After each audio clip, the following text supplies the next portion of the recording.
26 দিন বন্দী থাকার পর বুধবার সকালে মুক্তি পেলেন পিঙ্কি প্রামাণিক। পিঙ্কির মুক্তির খবরে খুশি ক্রীড়া জগৎ থেকে সংস্কৃতি জগৎ। একজন সোনাজয়ী অ্যাথলিটের অবমাননার কারণে যখন ক্ষুব্ধ ক্রীড়া মহল, তখন মানবাধিকার লঙ্ঘিত হওয়ার অভিযোগে সোচ্চার আরেক মহল। কোন রকম প্রমাণ ছাড়া পিঙ্কিকে এতদিন আটকে রাখায় ক্ষুব্ধ সাহিত্যিক নবনীতা দেবসেন। তাঁর প্রতিক্রিয়া, তিনি লজ্জিত। কলকাতার মানুষ হিসেবে অত্যন্ত লজ্জিত যে এইভাবে 26 দিন বিনা বিচারে পড়ে রয়েছে, তার অনেক আগে থেকেই।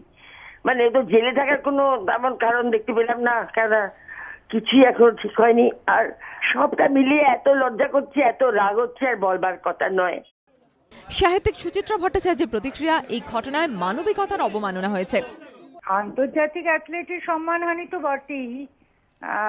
সে দেশকে সোনা এনে দিয়েছে, তার তো সম্মানহানি তো একটা বটেই, তার তো মানহানি তো একটা হয়েছেই, তার সঙ্গে একটা মানুষের মানহানি হয়েছে।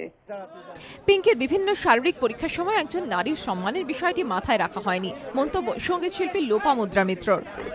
দোষ করেছে কি সে নির্দোষ, সেটা তো পরে সেটা প্রমাণ হবে, কিন্তু আপাতত তাকে কি রকম একজন মানুষকে ধরা হলো বলে তার এটা করেছে, তার মধ্যে একটা তার বিরুদ্ধে একটা কথা বলা হলো বলে সেটাকে তাকে এরকম অসম্মান করা হবে, এটা বোধহয় ঠিক না। বিদ্যজনদের আশা, খুব তাড়াতাড়ি এই মানসিক আঘাত কাটিয়ে উঠতে পারবেন বাংলার সোনার মেয়ে। এবিপি আনন্দ।